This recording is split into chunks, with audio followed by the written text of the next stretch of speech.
And then, okay, there we go. No, good, thank you. And, I didn't write down the programs. The first meeting in April would be the first Wednesday. Right, and the 20th of April, Mhm. we double check, 20th of April will be a meeting only. And that's Face Guy. Okay, Apologize. And then we've got. yep, Yeah. Zoom meeting only, and then are we still filling the meetings for the couple, those ones? That should be current. So Okay. the ones that are open are open. Okay, So we have I have to fill in the May one. We need someone for May, June, August. July. okay, great. Whatever's on there's active. Okay. We'll get an email out that will further clarify it, but we've got a couple meetings that are coming up. The most important one I wanted to make sure that everybody was aware of was the one that's in 2 weeks from tonight, and that is the Why Black and White, and that is with Cole Thompson. And so with that, I'm going to go ahead and go, like I mentioned, Troy did, again, judged for us, stepped in a couple of years ago and did a great job. I do want to give a quick introduction of Troy Miller. He's a wedding photographer from Southern California, 30 plus years in the wedding photography business. He's also joined by, with his business, is joined by his wife, Margie, who also acts in those weddings as a second shooter, assistant, and also does a lot of the behind the scenes things as far as booking weddings and booking events and so forth, and also handles a lot of along with Troy, the in-person sales and does those types of things. He's also chairman of IEPPV, and that is the Inland Empire Professional Photographers and Videographers. And he's been president of that club also a few years in that, but does kind of ongoing as the chairman of that group. In addition to weddings, he also photographs portraits, landscapes, and a lot of other photography. I mentioned, black and white. That is one of his specialties, and the real specialty, and something that he got me introduced to, and something I really love doing, is the infrared photography. So again, I've got a lot of really good advice from him throughout and so forth on infrared. Let's see, as far as some of the other credentials that he has his master's in the wedding photography with the Professional Photographers of America. He's also had the cover photo for their PPA magazine, and that for a wedding photograph that he had. He's also, in terms of judging, in that he was a judge for the PPA group, and also judged the California statewide image competitions. He's done that a couple of times as well. Some of the other hobbies that he has are cycling, pottery, and furniture making. And in fact, I just brought here a sample of one of his. I don't know if I'll be able to show it here on the screen. I guess hold it right here. But this is something that he created for my wife and I, Lori. And let me pull it off.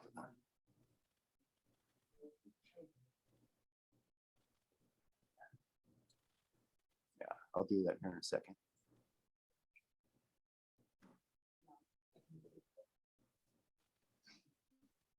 It's not letting me. Oh, here we go. Let's take it off of that. There we go. So this was a vase that, or a jar that he made with his pottery and that. So thanks again, Troy, for doing that. Let's see. And then a couple of other things is he also, where I've really learned a lot from Troy, is through the This Week in Photo, Frederick Van Johnson's group. Troy does a lot of work with Frederick with that organization.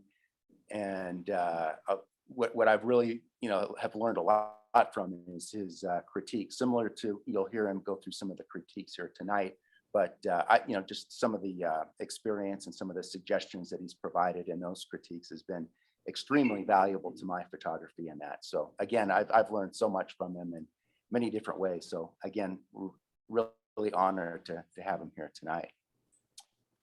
So with that,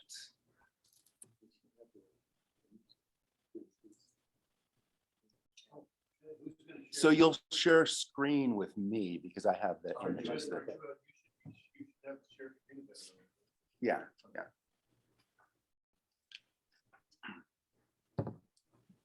So with that, what I'm going to do is I'm going to go ahead and I kind of mentioned this a little bit earlier in that. What we'll do is I'll pull up I'll share my screen.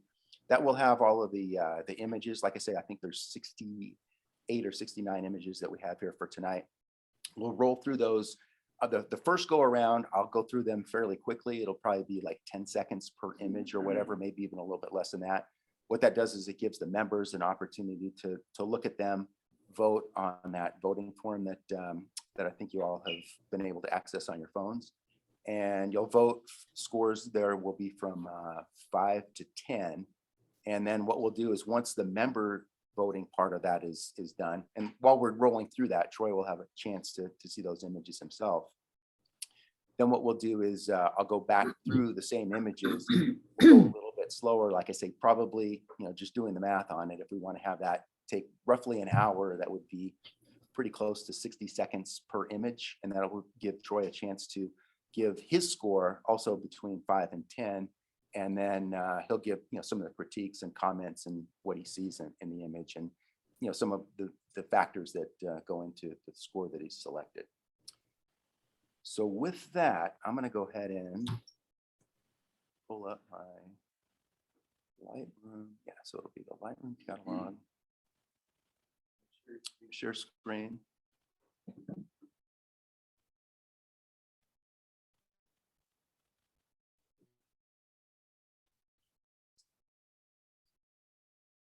And when I'm pulling that up, why is it that page isn't showing? Let's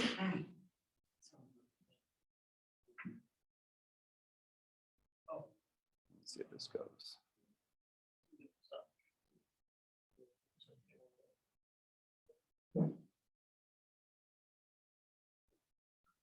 There we go.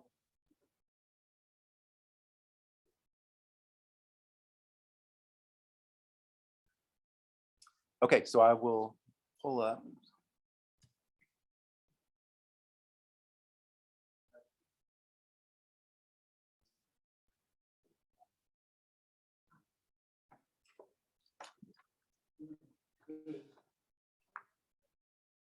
Ready?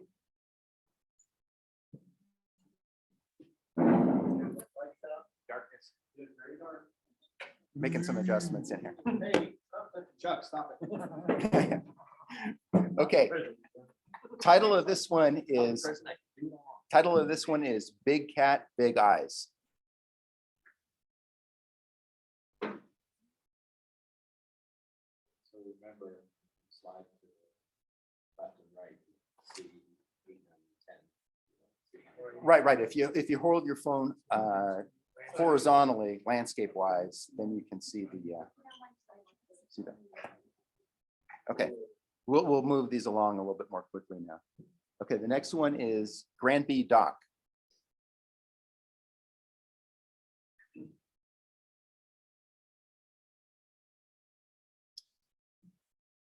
Okay, and our next one is Isn't It Grand?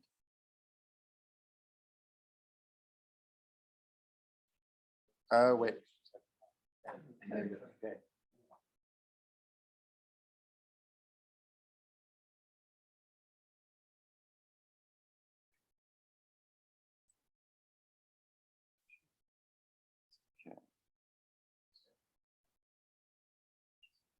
Okay, yeah. So this is Granby Dock. Sorry about that.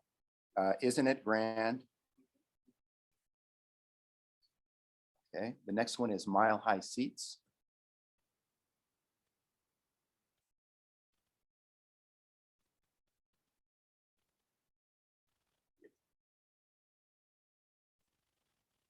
It's Mile High Seats.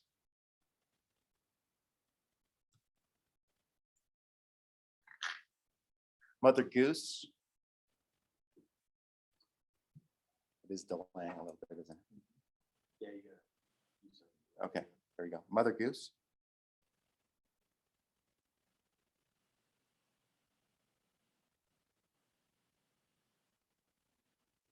Oahu Ice.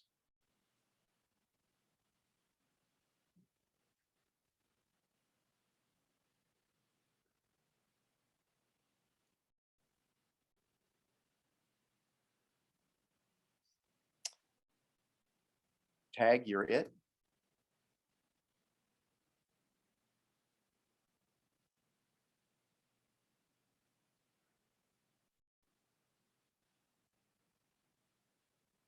This crowd is steamed.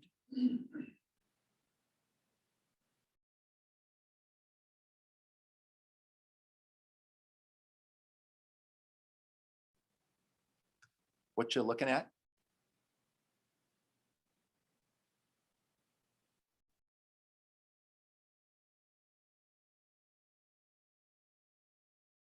And the last one for our, I guess I should have said this earlier, digital color beginner intermediate is who's in charge?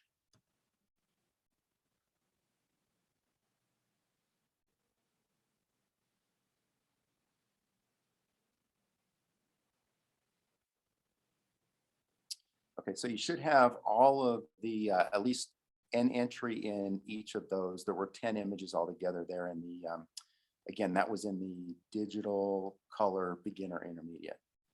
So that was the last of those. Now we'll move into the digital color advanced. And the first one there is auto service.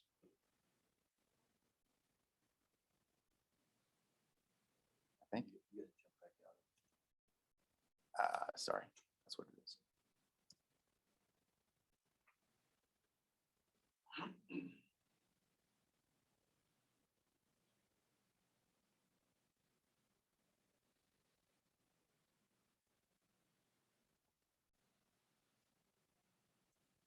Okay, there we go. Sorry about that. Okay, this first one here in the, this again, this is digital color advanced. This is auto service.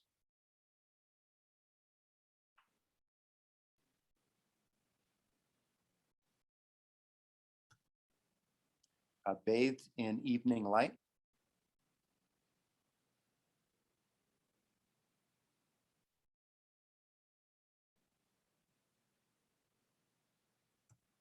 Blue steel.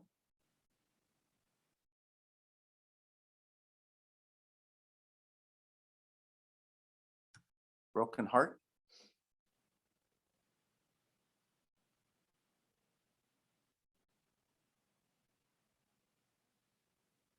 Cascade.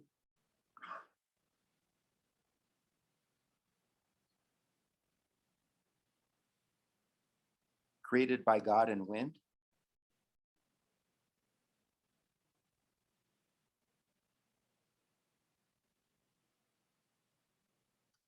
Daisy chain.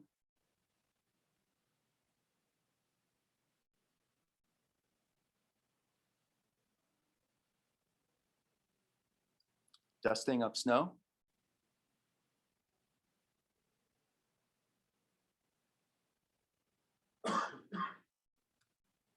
Fresh blanket.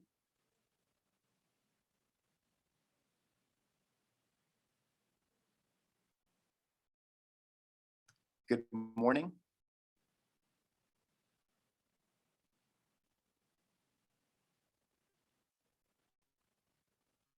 Hummingbird.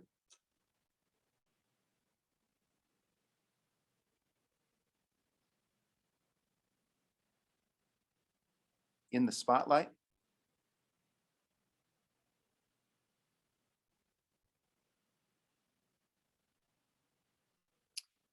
Kokopelli shadow dancer.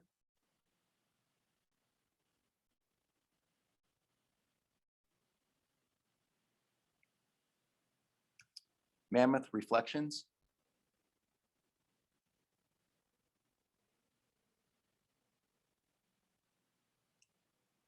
Moonlit.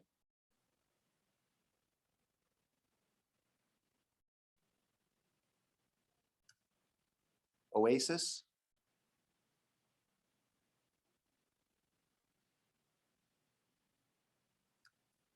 Pink Poppy.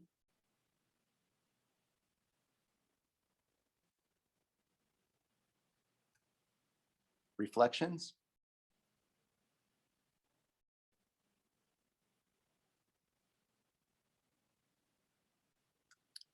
Rosy Ruffles.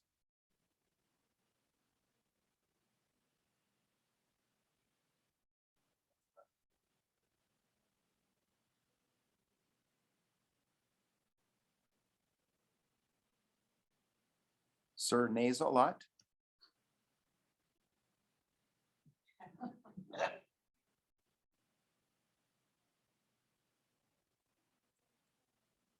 Smile.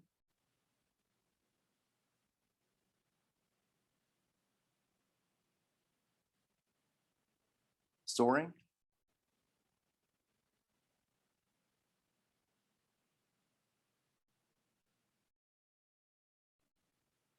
Switchback.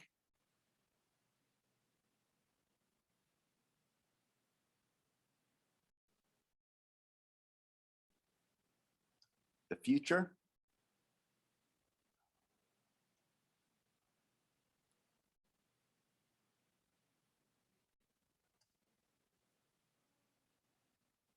Twisted.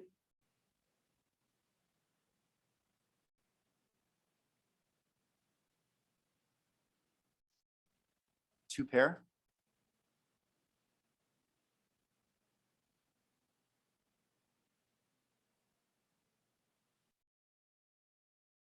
Up a Leg.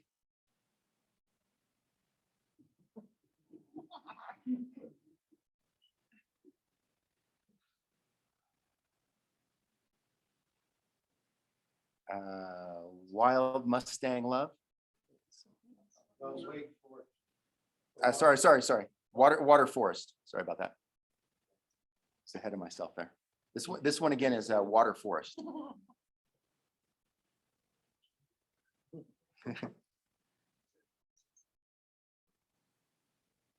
Now we go with Wild Mustang Love.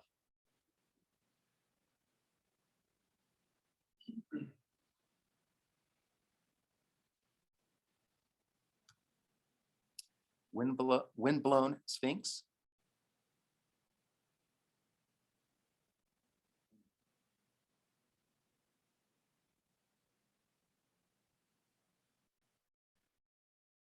Winter Flower Thought Bubble.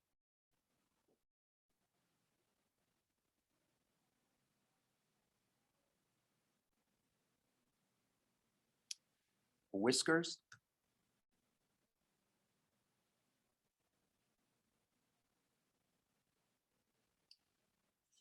And then this last one, it was a later entry, and this isn't the name of it, but I just have it down as ZZZ, but that's not the actual name of it, but this is what it is.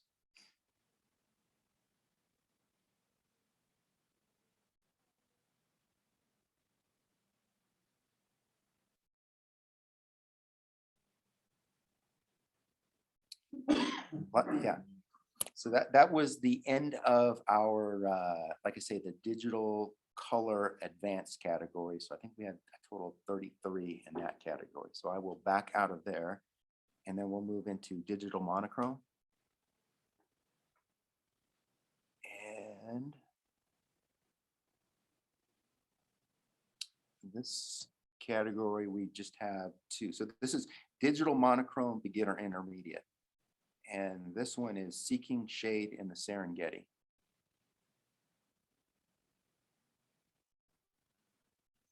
What? There you go. Sorry. This is delay in that. Must be a big file.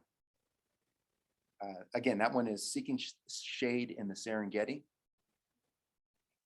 And then the next one in this category, you'll never guess what I heard. It's coming.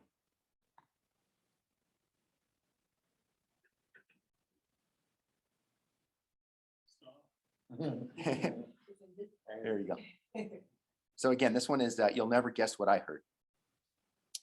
And that's the second and last of this category.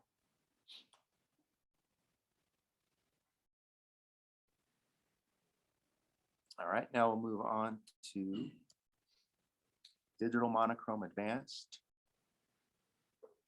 And in this one, we have a total of 24 images. And this first one is annual snow trot. Still in. There you go. It's on my screen. It was already there, but there's, for those that are on a Zoom, and those that are here, there's a little bit of a delay here. I don't know why that's showing. For those of us in the room. Okay, But no Bruce. okay.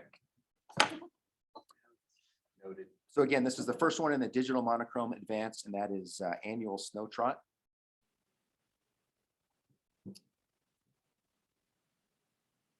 As the storm passes,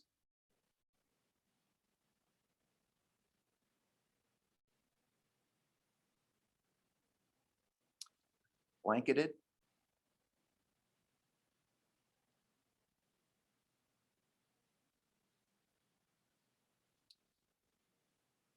buried in clouds,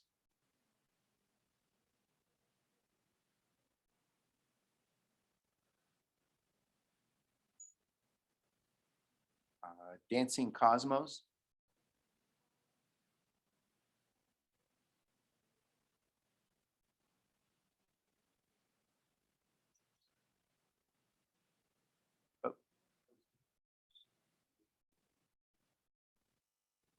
hold on one second, there we go. Bruce, like this. Okay, No, I was trying to turn the screen on. elephant with trunk,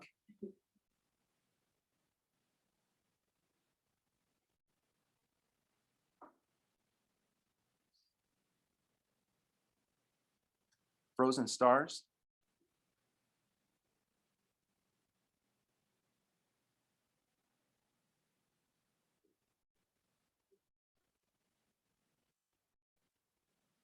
It's on my screen. yeah, okay, sorry about that. Okay, so this one again is frozen stars. There's a little bit of a delay on that one. I think some of the files are maybe a little bit larger. Cause that.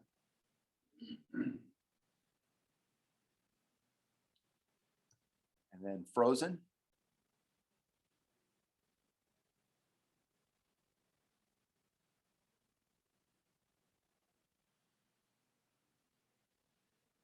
Haunted Horseshoe Falls.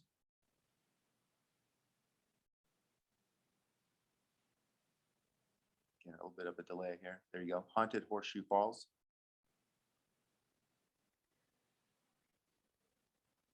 And then Hidden Falls.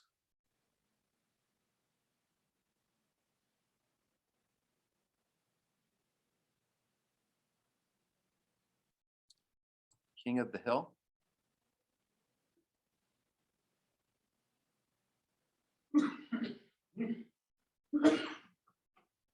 Last Light.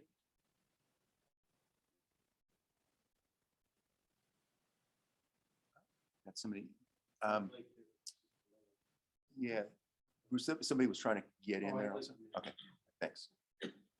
So sorry about that. This one again was. It's coming up. Yeah, you good. That's still King of the Hill.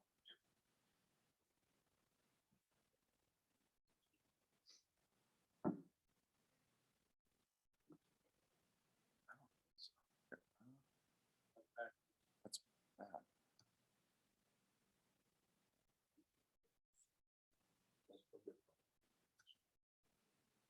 Hold on a second.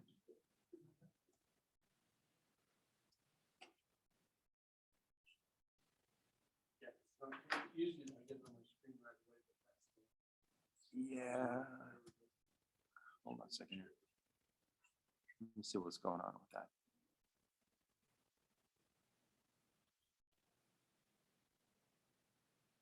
Okay, so that one, let's see. Okay.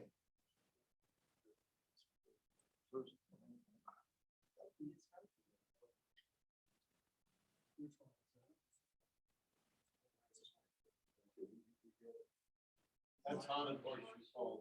Yeah, I'm working on trying to get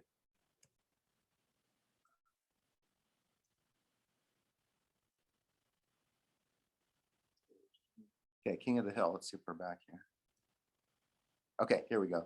So this is Last Light. There's something freezing up on my computer. Last Light.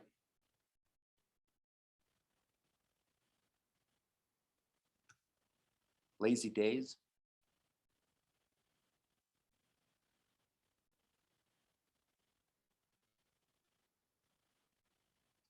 Let There Be Light.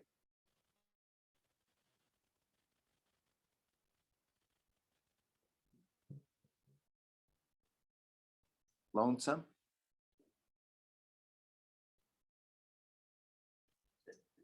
That's not how it's supposed to look, right?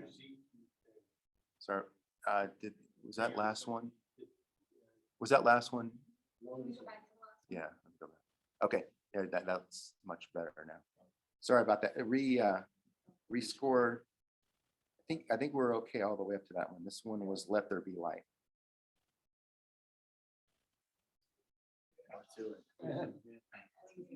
The scores are going up. So. It was like, wait, how's my picture? Okay. Okay, much better. Lonesome.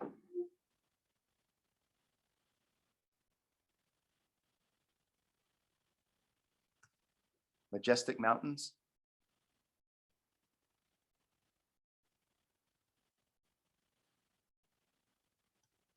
Morning Crept into the Valley.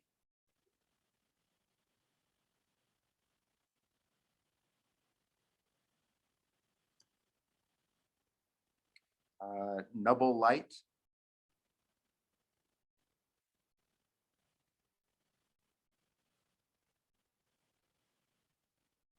Retired.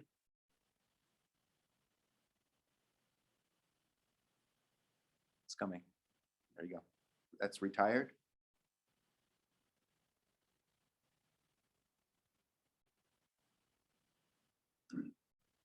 Still Life on Colfax.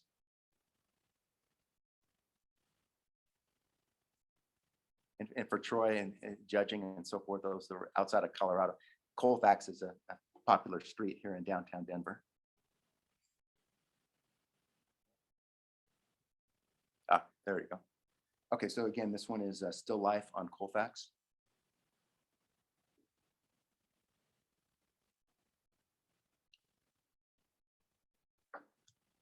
The King.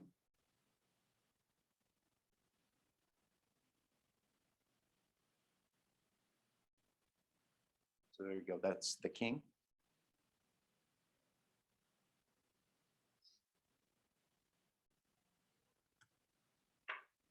The Mothership.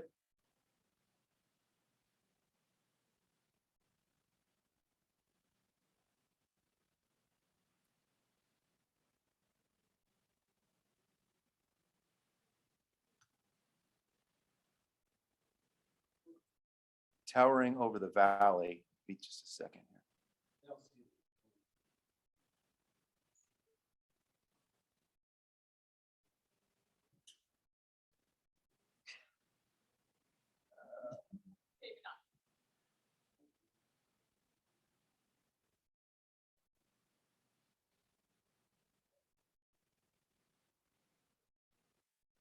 Okay, so this one just came up here on our screen here in the building, but it's called Towering Over the Valley.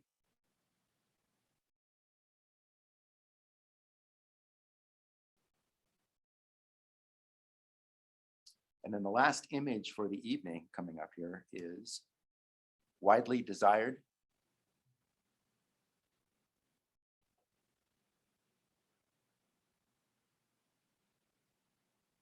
And so with that, for all of those who are scoring, the members that are scoring on their phones, at the bottom of your screen, if you scroll all the way to the bottom, you'll see a button, a green button there, Submit. You'll press that.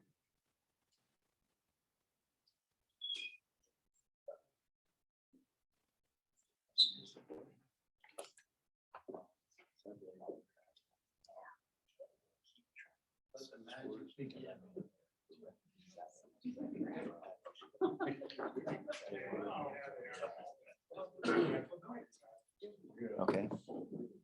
So So Bruce, do I just keep it going on, just share screen, and then we'll just roll forward and we'll have, and then we'll have, okay.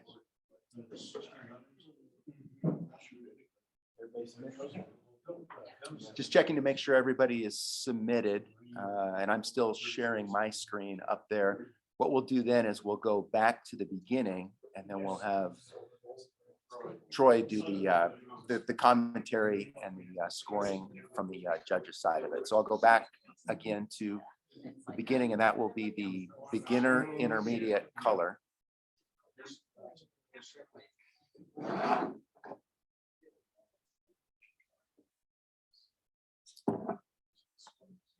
And what we're going to do is I'm going to pull this up, and then we'll have Troy comment, and then we're going to, or do we mute here? I'll unmute so that everybody has to be quiet. He'll unmute, and we'll have everybody here be quiet, and then we'll be able to hear Troy's comment. So Okay. here we go. Okay.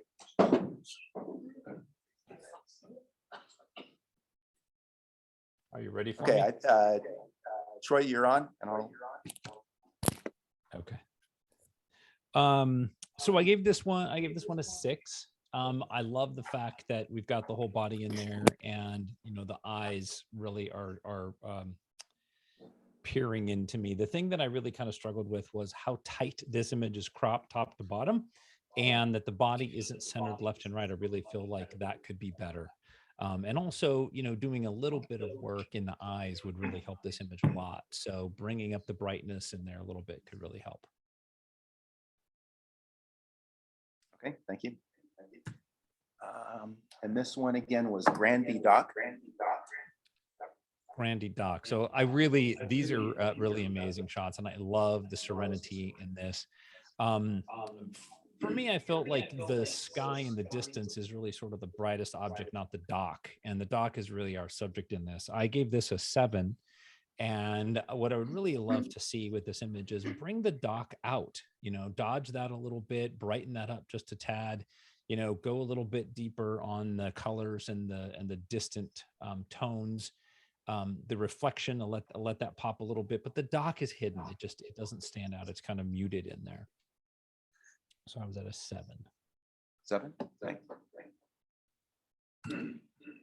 And this one is Isn't It Grand?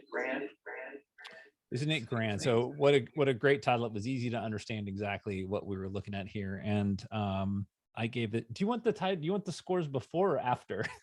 I gotta. If you give the score first and then the commentary, that's how we've done Okay. it. So I'm at a 6. I gave this one a 6. I love the scenery, and I love what we're looking at here, and I love the vision that you've given me in this perspective. The thing that I'm really struggling with is that, you've got these 2 competing mountains on either side, then you've got this sort of infinite center that I don't really feel like there's a hook, right? Like a main subject. And actually I would probably crop off most of the cliffs on the right and just leave the basin with maybe a little bit of that greenery. And I feel like it's a much stronger image.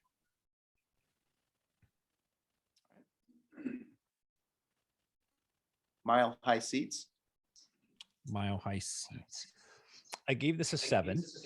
I love the fact that you saw this and you took the time to photograph it. And I like the fact that, we have this off horizontal type crop. I love that it's skewed a little bit, and that we get that little patch of orange. I mean, that to me is sort of that pattern interrupted, which I really enjoy a lot. One thing I will say on these images is it's not just this one, but all of them in general. I'm going to assume that everything is sharp where it's supposed to be sharp, because when they come through on Zoom, they're not always sharp. So I'm not always getting good detail. So if I comment about sharpness or something, just know that I might not be seeing it the way it is accurately. With respect to that, I love the fact that this one looks to me to be sharp corner to corner, lower right hand corner, top left hand corner, which I think is really important when you do a shot like this. So Mile High Seats, I was at a 7. Great, thanks. And just to your point in that, and I have the I guess benefit here at my desk of having the actual image while it is in Lightroom, but it's not looking at the zoom part of it. And then this one, as you pointed out, it looks sharp on my screen. So Good. Mother Goose. Mother Goose. I'm at a 6 on this. I love the concept. I love the fact that you shot through the bushes and you're kind of giving me some foreground. The real problem with an image like this is that there really is so much going on, and I think on an image like this, I could have gone a lot higher had the image been simpler, had the perspective been shot without all that greenery in there, because I feel like it's bright and it's distracting.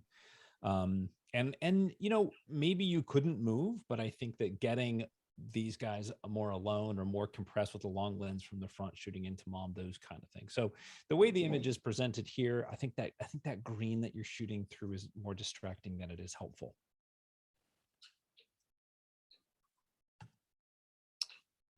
Anahu ice. I may have pronounced that Anahu wrong. ice. There. I don't know what an Anahu is, but it's fun to say.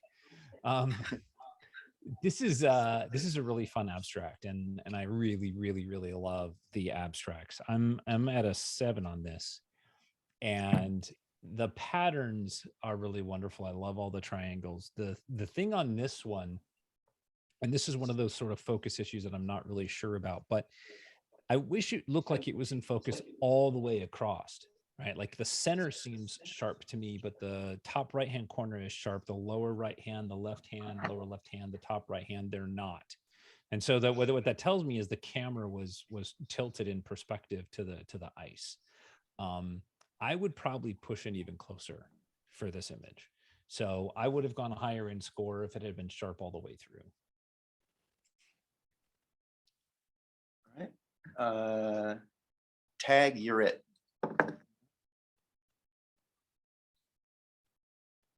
Hold on. No image yet.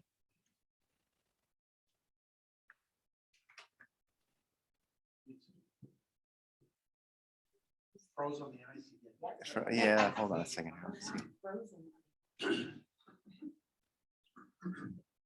Don't show those pictures anymore.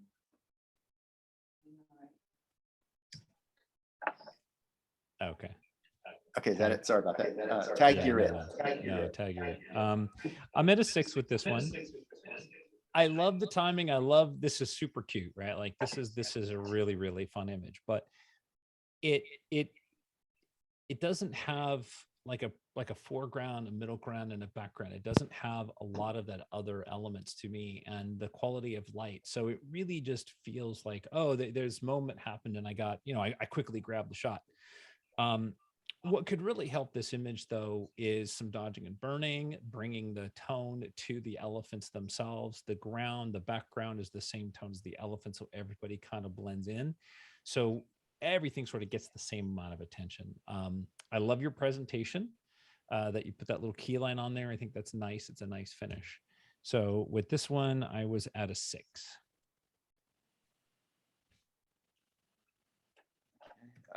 This crowd is steamed. I wavered back and forth on this one a little bit. And I'm still wavering. I'm going to be at a 7 on this. I was between 6 and 7, so I'm like splitting hairs. But the thing that I really like is that the horizon, or the path over there at Yellowstone, is higher in the horizon, so it's not splitting this thing in half, which I think is really wonderful. I would have probably leaned more into the silhouette of the people, or you know, something like that, or even gone with less color saturation in them and kept the color saturation in the foreground. I feel like the foreground and them are competing with one another, especially red shirt guy right in the middle. He stands out quite a bit, but I do love the perspective, and I think that it's a really fun shot. So that's why I gave it a 7.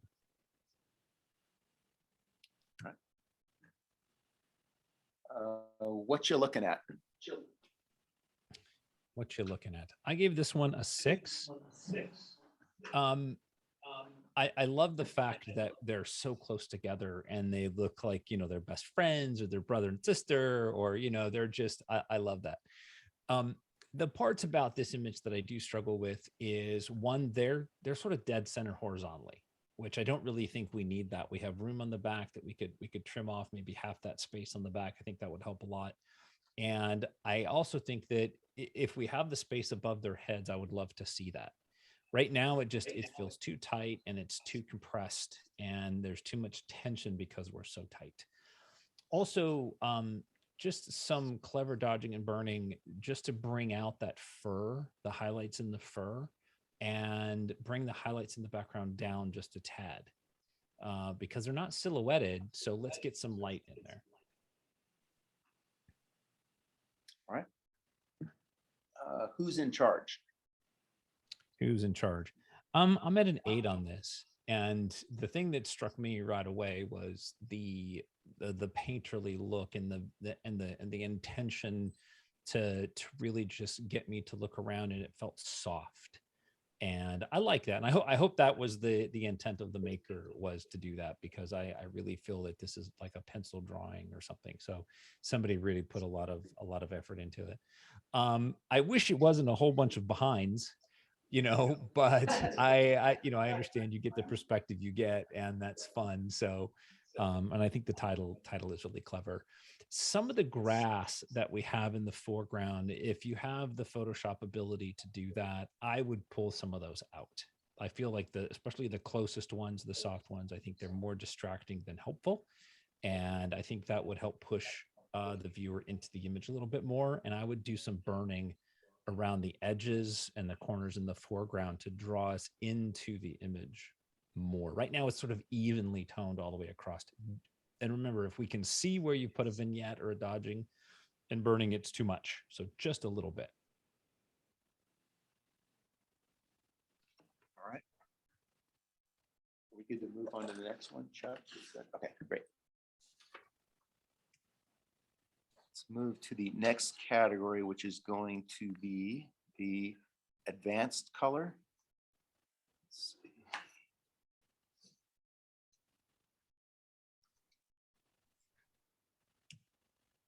There we go. Okay, so this first one is auto service. Yeah. So Michael, can you tell me, is there banding or noise in the top left-hand corner, or is that zoom? I think it's sorry, we're getting a little bit of that echo. I think that's just a little bit of clouds that are up there in that corner. Okay, it's really obvious to me. So Maybe that's some why- noise, but I let's see here. If I pull in tight, can you see that? Oh, it's definitely zoom. Okay. Okay. Yeah. Yeah, that zoom help does at all? that. That's why I asked. Okay. I'm at a 7 on this image. I really like what we have going on here. I like the colors. I like the color harmony. And my question to Michael is that, to me, there's these little blocks in the top left-hand corner that look like maybe over processing or pushing. And I didn't want to, call you out on that and say, oh, you should fix that if that wasn't there. I love the vision of this. I love what you're doing, the reflection. What I struggle with is the bright buildings off to the left. We can burn those down. We don't need to see those at all. And the light that's inside the garage, we really don't even need that. Just barely any light in there would be great. So I would love to see that pushed all the way down, and then just burn down the foreground just a little bit. And to be honest, I don't even need the reflection in there. The reflection actually draws my attention, and I can't really see what it is. So I would probably crop it just below what looks like the concrete, and just go with that. But it's a very cool shot. I would go back and shoot this a lot. All right. Yep. And if you see me putting my Let's see hands here. up, it's because I'm cropping. Bathed in evening light. Bathed in evening light.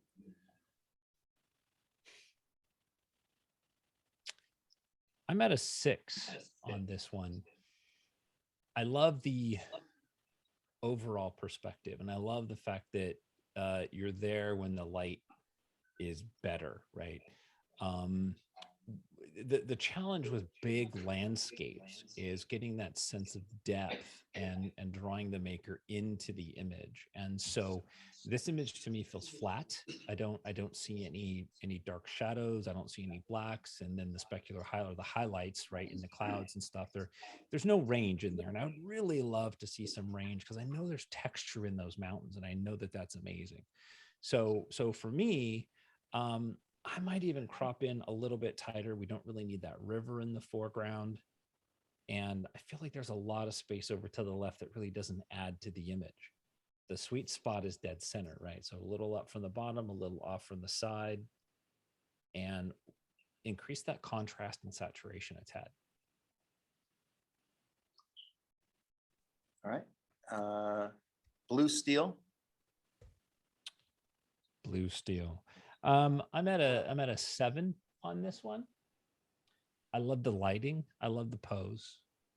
It's a good look. Now, one thing when it comes to poses is that right hand is buried under his arm.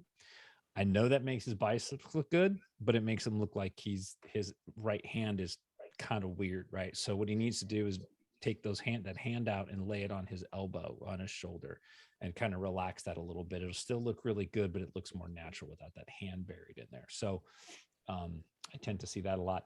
It it looks like a senior shot, like the background was dropped in, and I can see over his right shoulder, behind his left ear, our camera right, that it looks to me around the top of his head. It looks to me like there's just telltale signs of Photoshop work in there. So, I mean, I love the color harmony. I love the lighting on his face. That hatchet lighting is done really, really well.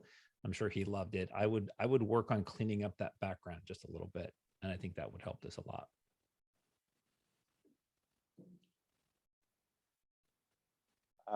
Broken heart. Broken heart. I gave this one a 5, and I see exactly where you're going, which is great. The challenge with something like this is that it's clever and it's pretty cool, but photographically there's no depth, there's no perspective, there's no quality of light, there's there's none of those Yeah. things to really get me to Sorry wanna about that, keep Troy. looking. For some reason, we can't hear you right now. I don't know if it's. Okay. Is it my connection or is it? There we go. We can hear some. Can you hear me now? Anything? If I could sing, I would sing, but I can't. I'd sing. And if it helps, I can hear you. Okay.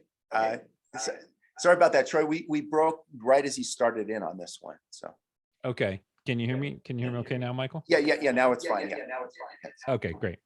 Sorry about So I gave this one a 5, and I love the concept. I see the heart pattern that's in there. I think that's great. But I think that, photographically, what's really challenging with an image like this is that if you didn't give me a title, I wouldn't know what you're photographing. Everything in here has exact same attention. And there's no foreground, middle ground, background. There's no perspective. There's no, primary hook. It's like, it's very flat, and everything in the image has the same amount of attention. So something like this, I would have shot from a lower angle, let the light scrape across it, things like that, so that the focus was drawn. And the fact that it's dead center, we're not really working with any of the rules of composition. All right. Cascade. Cascade. Okay, I gotta make sure I got my notes with me. Okay. I gave this one an 8. And I just love the full frame usage here. And I think that that's really wonderful. And I think that you found a really, really good subject to work with. I'm not sure if it's in the image or if it's over zoom. And I know that sometimes it can be, but the highlights where the water is landing on the rocks looks blown out to me, as does the water at the very, very top of the main streams. Those look overexposed. They look like there's no detail there. And we absolutely need to make sure that there's detail there. So my score was somewhere in between because of that. I do think I do think that we have too much going on for this type of crop. If there was more for us to include in the frame, I would love to see it and give this more of a grandiose type feel, but it feels very tight. Like the crop is very tight for something like this because the water's entering at the edge of the frame. There's no place really for it to come from. It's coming from the outside of my monitor. All right. Created by God and Wind. Created by God and Wind. I gave this one an 8 also. I really love the use of the panoramic in this, and kudos for doing that because it's brave in competition because these images aren't easily, you can't really see the grandeur of a big panoramic like this when we're doing a competition. So I really like this a lot. I love the color harmony. I love the fact that you're sort of repeating that pattern of the dunes and then the mountains and then the sky. The one thing that I would say with this image is your background, your key line or your matte is not doing your image any service. What it's doing, I think it's washing out your colors a little bit. So if you're going to leave that blue on there, take it darker. I didn't consider that in the score, but I think that it would help the presentation. If this was an image, if this was my image, I would work on bringing the shadows down a bit. Get a little bit more contrast, not moving the whites one way and the darks another, just bring the darks down a little bit. And I think that the mountains will tend to pop a bit more. All right. Daisy Chain. Daisy Chain. I gave this one a 7. I thought it was really clever, and I really like where you're going with this. The horizon seems very centered to me. And I really wish that it wasn't. I mean, I know that you want to show the Milky Way in there, and I know that you want to kind of get everything in there, but we're kind of cutting the image horizontally right in the middle. And what that means is that you have 2 images and they're competing with each other. And I would prefer that they not do that. So also it would seem to me that the daisy in the foreground was something that, you know, maybe you lit and then you went in and you masked and you burned it in or something to make it pop, right? Or you burned everything down around it. That's great. But pick a subject. I feel like, you know, with the way it's split, that I'm looking only at the daisy and not at everything else. So I think it's a little too bright. So bring the crop down from the top and give me just a little bit of that Milky Way, and then have the daisy down there. And if you have enough room, don't put the daisy dead center on the bottom. Put it like a little camera left. So I was at 7 on that. All right. Dusting of Snow. Dusting of Snow. This one I gave a 6. This is a wonderful place to photograph. And I love the fact that you're out there in the snow, which is more than I can say I would want to do. The thing about an image like this, and I love what you're showing me here, but you've got these 2 towers of rocks that are competing with each other, and there's no center subject. And then also our light is flat. Now I realize, like, being out there at that time of day, that's when it is, but this is flat light. So it's really hard, and we don't have any detail in the sky. So I wish we had some more lighting in there.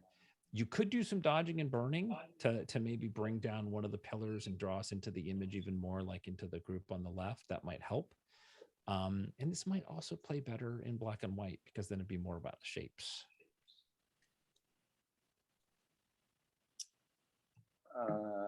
Fresh Blanket. Fresh Blanket. This one, I gave this one a 9.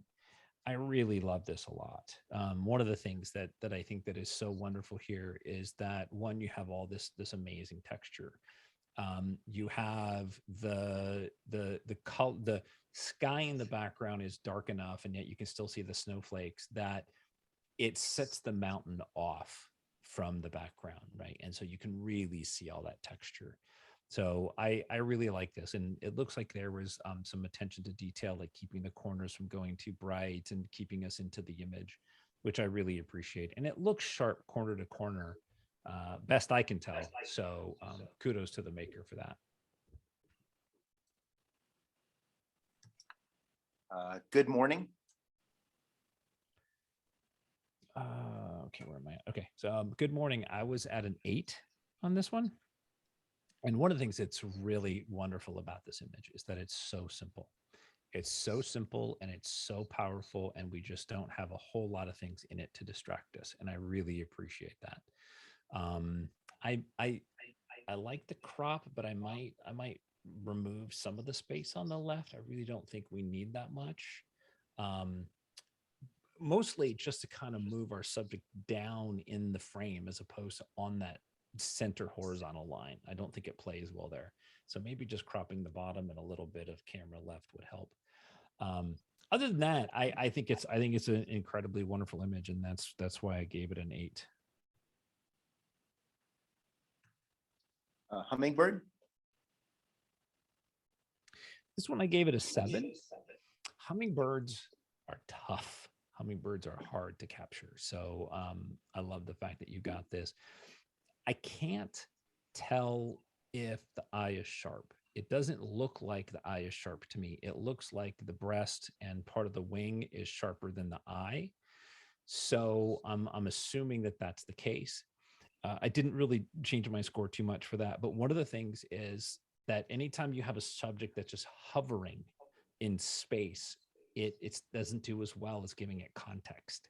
So we need a branch, or we need a flower, or we need something, but just hovering in space, it just isn't as strong of an image. I love the fact you captured it. So that's why I gave it a 7.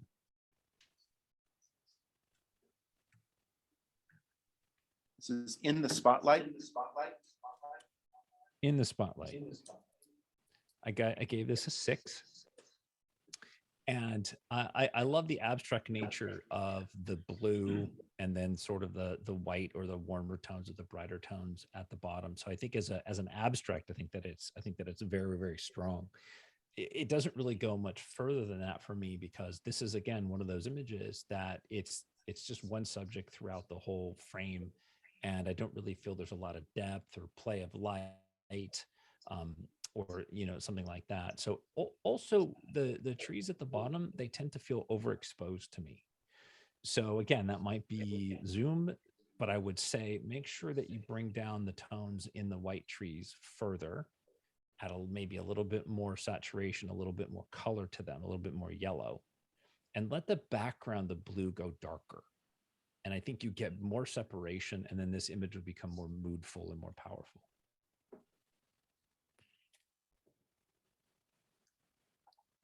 This is Kokopelli Shadow Dancer. Kokopelli Shadow Dancer. I gave this one a 6. And I love I appreciate the title, and I saw it right away when you said that. However, what really drew me in were the tracks. I think this is really a photo of those tracks in the snow, and sort of the undulating snow patterns and things like that. I don't really think that it's about that shadow. If it was to be about the shadow, then I would crop it. I would probably crop it right at those set of tracks that are coming down on camera left, because then the rest of the frame really doesn't add anything. So if it's going to be about the trees. So that was just it. And it looks to me like the snow is overexposed in the foreground. The majority of that snow there looks overexposed. Again, I'm not sure, but it looks to be hot. There should be texture in the snow everywhere. Mammoth Reflections. Mammoth Reflections. I gave this one a 6.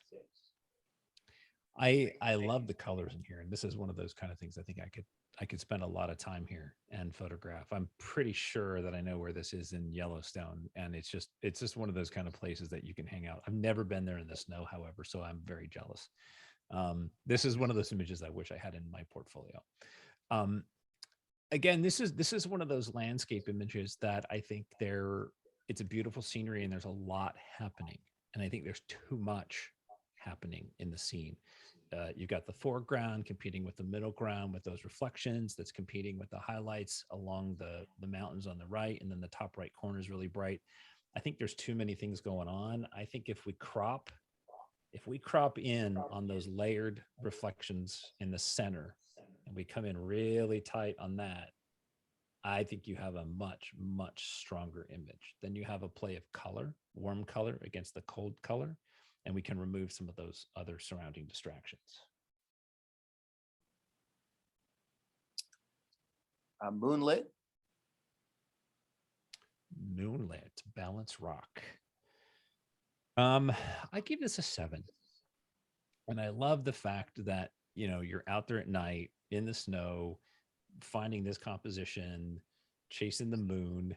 I tend to be a moon addict, so I like to go out and chase the moon myself. One thing that really, what I really love about this image is the fact that one, I can see the stars and they don't look streaked to me. So I really appreciate that. The subtle light on the horizon, I think is wonderful.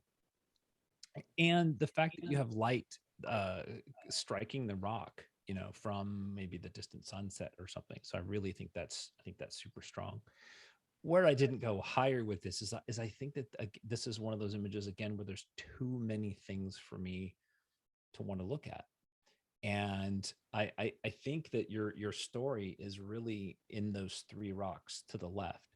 Now, normally if I'm putting subjects into my scenes, I try to stick to 3 because they don't compete with each other, right? There's a nice balance. In this case, you've got like 4, that extra rock to the right. So I might crop that bad boy off on the right and call it a day. So great image. Oasis. Oasis. I gave this one, I'm waiting for it to draw a little bit because I wasn't sure. I gave this one a 9, and I'm hoping that it's sharp on those trees or that mountaintop or whatever that is in there, because I think that would be so critical that if this was sharp. So my notes said 8+, so I'm going with a 9. I love the simplicity of this. This is really wonderful. And it's very, very powerful. And I think that we can read a lot of messages into this. I would probably take off about half of that blue at the top.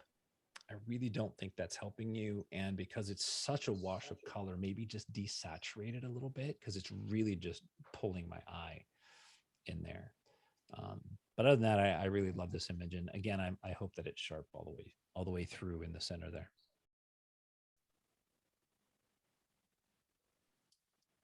Pink Poppy. Pink Poppy. I gave this a 9. Right away, I was really impressed with this image.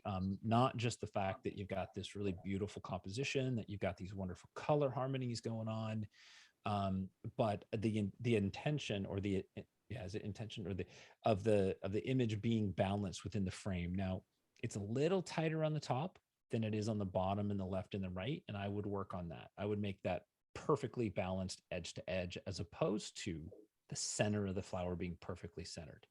I would actually say that it's better that it's not perfectly centered. The overall flower should be centered in the frame with the same distance. I appreciate the treatment. I love all of that the highlights are still there. It's sharp where it needs to be sharp. So well done. I really enjoy this image a lot. It's really nice. Reflections. Ooh, I love Reflections. I gave this one a 6. And I love the colors, those vertical lines.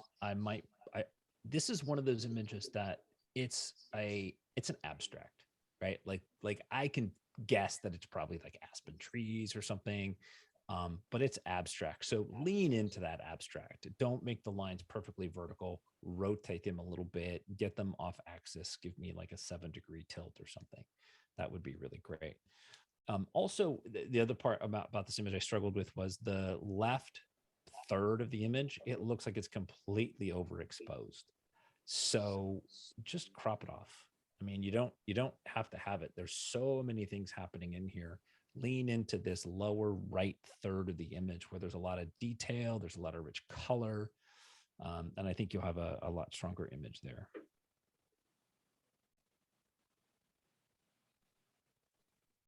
Rosy Ruffles.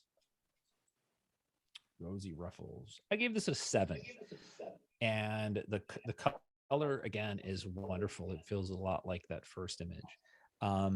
So I love the color harmony. And I think that's really important in our images, is that we have really good color harmony. So that warm tone in the center really draws me in. Feels a little oversaturated, because I'm getting a little banding, but again, it could be zoom, so that's hard to say.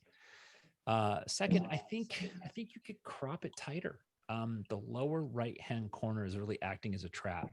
There's nothing there. There's nothing exciting there. There's no colors in there, and I don't think we need it.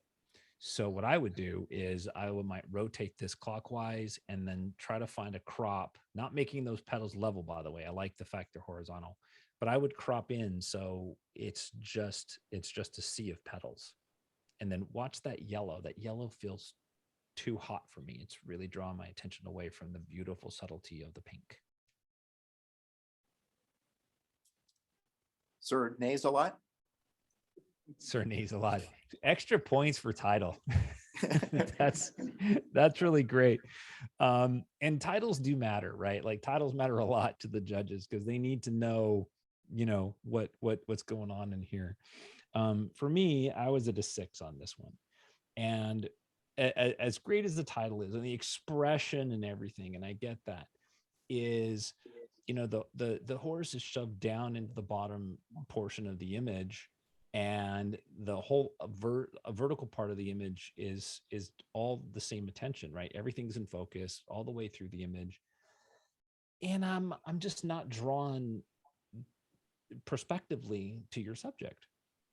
I wish there was a little bit more space around him. I wish that there was some foreground. I wish that that there wasn't as much background, because we don't need that. So maybe you have more images, or you have more image space in this one to do some cropping, but I don't really think we need the clouds and the sky. I think it's really just about this happy horse.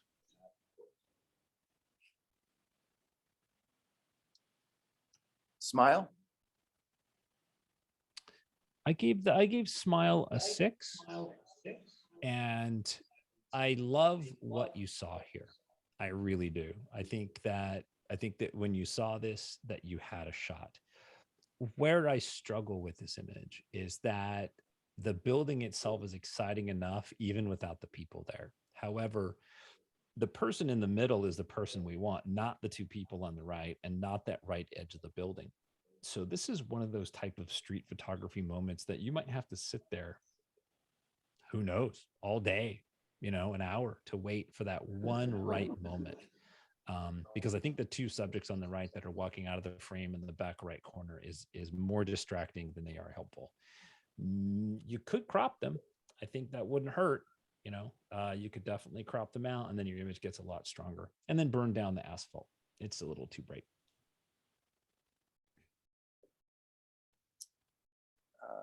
Soaring. I gave this one a 7. And I love the fact that you captured this sort of at this peak moment. And I don't even mind the fact that the light tower is in there on the right. I think that's pretty cool. I do think though, the blacks aren't black. So even through Zoom, I would suggest that don't be afraid to lean into the black, right? Like that sky was dark. Let it go dark, and then let the highlights that are on the subject really work for your subject. But I wish that there was some context to where we are. Like, I know it's a snowboarder, and I'm pretty sure that they're on a half pipe or a jump or something, but I can't see any of that. And for an image like this, it really needs that. So very cool though. Switchback. I gave this. Ooh, now I'm questioning myself. I'm going to give this a 9. I really like this when it came around, and I really like it more now. And don't anybody take this the wrong way, but it looks real. And I say that because I've seen so many that are fake. And I appreciate the fact that it looks real, and I hate that I have to say it that way. But it's wonderful, and the color harmony of the orange in the road, and maybe the little warm tones in the landscape in the background, I really do enjoy that a lot. Where I would definitely go higher in an image like this is, you know, I feel that when you're photographing the Milky Way, that you need to allow the dark space in between the stars to go dark. You know, maybe as dark as you can without losing the Milky Way, right? I understand you bring it up so that you can see the Milky Way, but that's not what the night sky looks like. The night sky is dark. And let's lean into that dark a little bit. And then your colors are going to saturate so much better. And there's a lot of wonderful colors in the Milky Way. So, but I really do enjoy this image a lot. And I think that it's great. The future. The future. I gave this a 7. And I really appreciate the creativity that that went into this. I think this is really super cool. The simplicity is fantastic. The horizon being on the lower thirds is fantastic. It looks to me like there may have been some Photoshop work across the horizon on the bottom. I can't really tell. There's some blooming, some shadow blooming and stuff happening down there. But just check that. You know, if you clone something out or cleaned it out, make sure that it's removed. And since you went this far to build it, I would love to see some wispy cloud, right? Like even just a solo cloud in that top left corner, because right now it's a big vacant space. And I would just love to maybe see something there. So, but very well done. Twisted. Twisted. I'm at a 6 on this. And I love the abstract nature of what this is. And I understand what it is. I get it.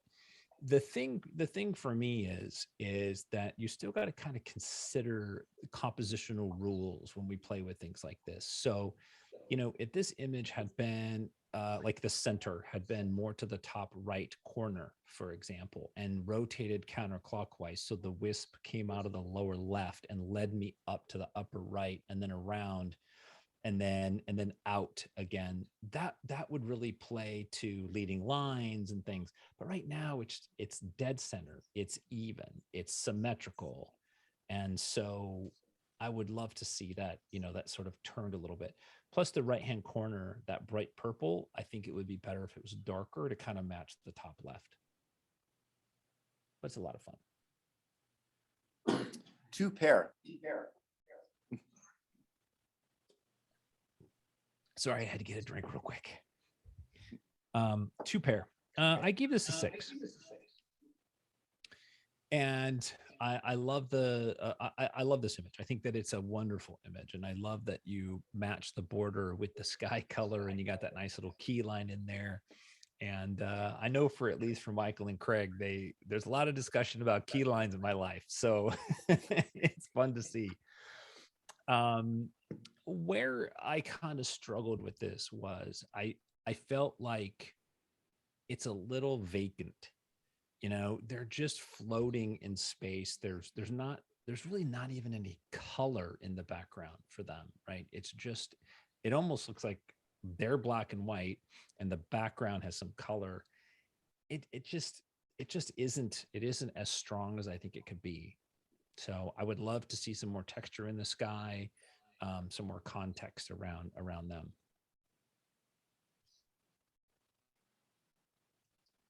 Up a leg. Up a leg. Another one of those fun titles. I gave this image a 6, and I think it could be a lot stronger as far as, you know, an overall image. I feel like the position in the frame isn't really doing this image a whole lot of justice. I think that I kind of see what you did. You know, you dropped them in the frame to kind of make them feel forward, and you left some space over to the right. But I think that this image, just by itself, dead center, nice and strong, a little bit tighter crop, would really sell it better.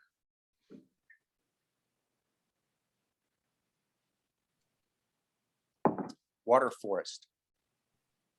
Water forest. I gave this one a 7.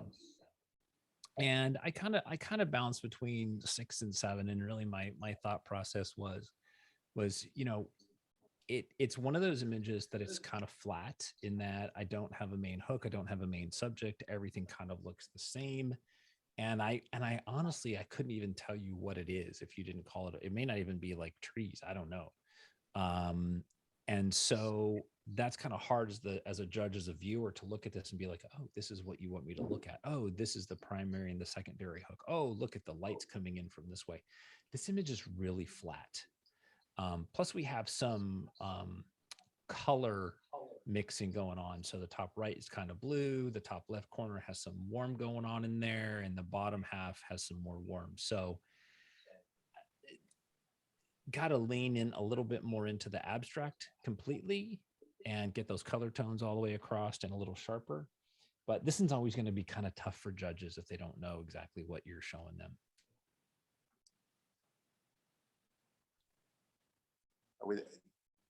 Can you hear us, Troy? Yep, I hear you. Okay, good. It blipped there for a second, so great, thank Okay. you. We're on to the next one is Wild Mustang Love. Wild Mustang Love. I gave this one, I can't see my notes. Hopefully- I gave this one a 7. And I appreciate the fact that it is sharp, nose to eyes. That's a big deal, especially in horse photography, even to the ears. Like that's their whole face. So it's nice that his face is in focus. So that's really good. Where I think that this image could improve and do better is, one, we've got that mane in the back, camera left. That's one of the hottest spots in the image. So it's really drawing our attention. So this is about the quality of light. This may have been one of those kind of moments where you just have to wait, for the horse to turn into the light a little bit more to get the mask of his face. Also, I understand that you try to include the body, but I don't think that we need that. I think that, putting the face a little bit more centered and cropping it a little bit tighter and just sort of playing to the strengths of that boldness, I think would be really good. And Troy, we just missed it was blipped a little bit on the beginning. What was the score on that one again? I gave that one a 7. Thank you. Windblown Sphinx.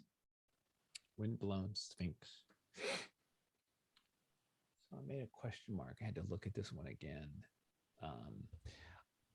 I do like this image, and I think that it's a lot of fun. I am thinking that sky is not real. And the reason that I say that is I see some bleeding through on the lion's front left paw. Also, the lighting on the clouds is different than the lighting on the lion. At least it looks that way to me. So if I'm wrong, I'm sorry. It feels that way. That's not the strongest thing for me, though. Giving it a 7, I think that it's a really, really strong image. I love the color harmony between the blue and the orange. I do think, though, that some lighting control by doing dodging and burning is to bring the paws down, bring the body down, draw me into the face a little bit more. And I think that would really help. I do like the presentation. I think that the dark colored mat is really nice. I think it plays well with this one. So yeah, I was at a 7. 7. Okay, thanks. Winter Flower Thought Bubble. So these look like they're fun to do. I gave this one a 7. And one, I felt that, the title was longer than what you needed. That's just a suggestion for competitions, right? Is titles, keep those titles simple.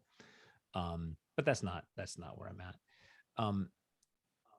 It's a wonderful image, and I love the fact that we've got some nice color harmony in here with the cool colors. I mean, the warm colors in the back and the cool colors on the bubble itself.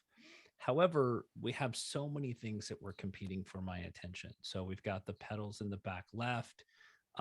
There's even something in the lower right-hand corner of the frame that looks like it, should be masked out or cropped out.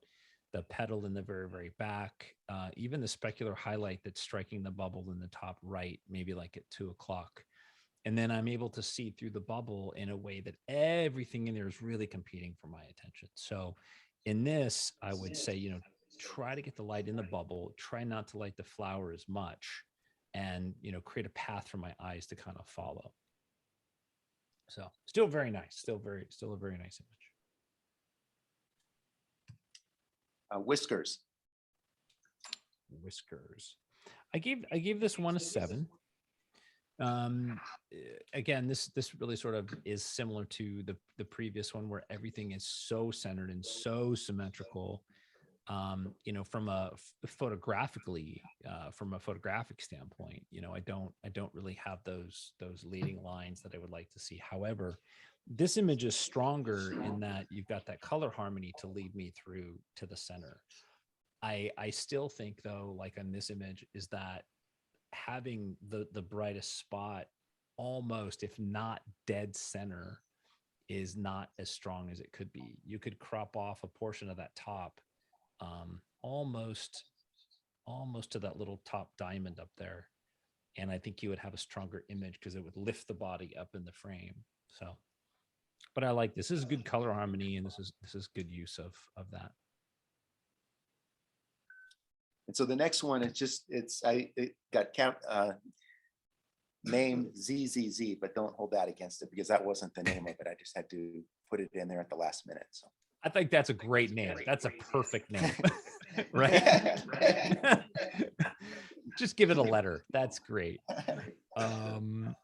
So I gave this one a 6, and you know, I love the fact that I feel like he's this bird.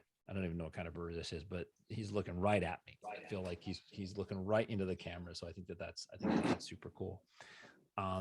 The challenge with shots like this is often the lighting, time of day, things like that. So we got this really harsh edge light coming in on the neck. So that's kind of a harsh lighting situation.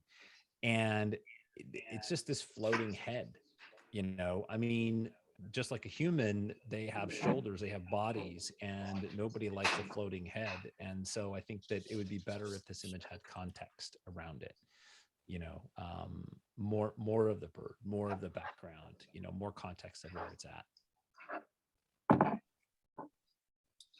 okay, let's see here. So what we have here is this one we had some ties. We had some 9s in here, right? Let's see, 1, 2, Oh, we 3, do, I know. 4 9s. 4 9s. Let me see if I can pull those ones up real quick. Oh, I have to pick. Can't we make somebody else break Doing the that, tie? that's just a matter of, let's see, they're side by side. Oh, you're gonna do the next one. You do 4, I'm gonna do the next one. Pardon me? What next one from the XY? Yeah, Fresh Blanket was this one. Oasis was this. One next to it. And the Poppy And one straight down from the poppy. and Switchback was right here. There's a border for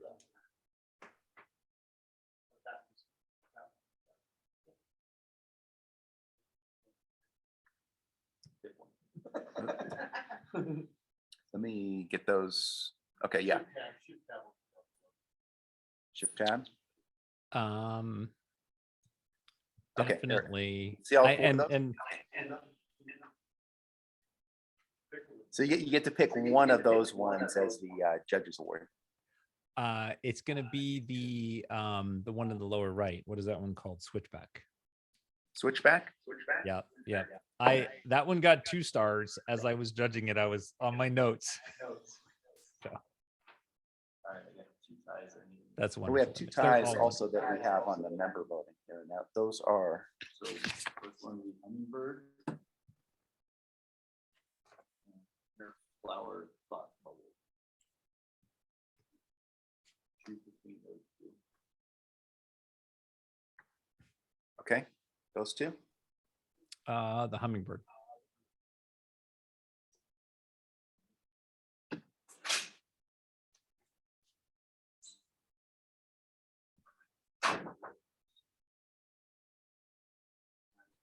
Other time it's future.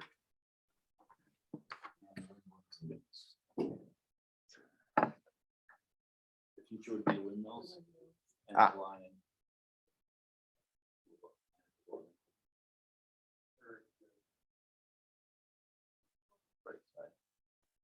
Yeah, it's, what it is it's blocked off here by, let me change the gallery.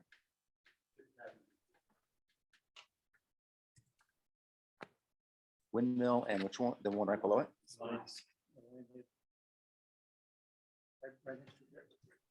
Sorry.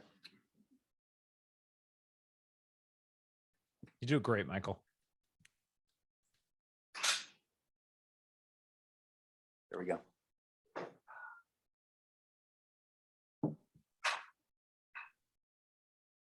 So yeah, between those two. Wind-blown Sphinx. Great, thank you. Tough choice. Tough choice.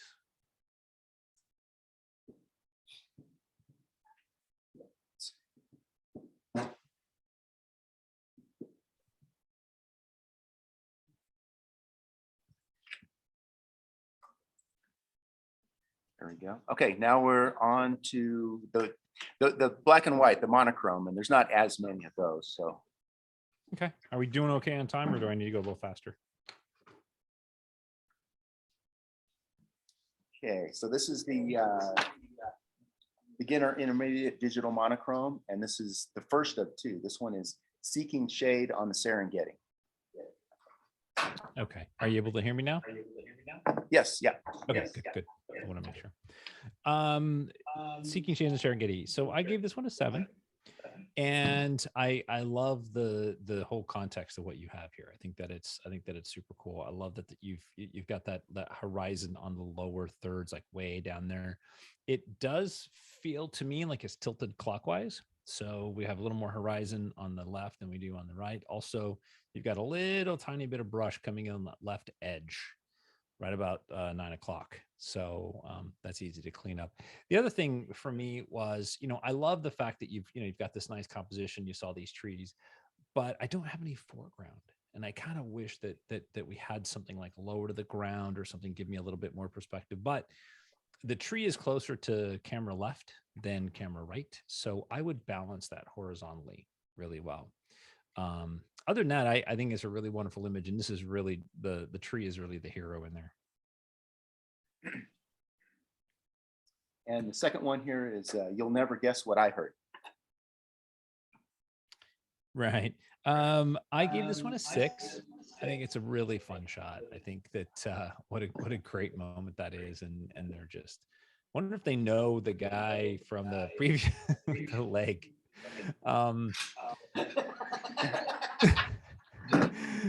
Sorry, that's where my brain goes. This is where it goes. What I really do enjoy this shot a lot. I think the thing that I'm kind of struggling with this one is that none of these images, neither one of these subjects really stand out for me. And also it feels like the blacks are really light, right? Like you lean into that bright light, take the blacks down, and then that would bring more detail into the whites on the face. And I might crop this. We don't really need to see all that leg and all the space below. This is really about those faces right there.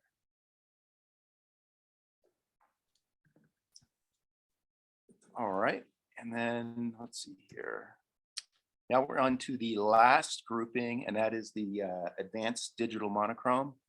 And in this one here, we have 24 images altogether. Okay.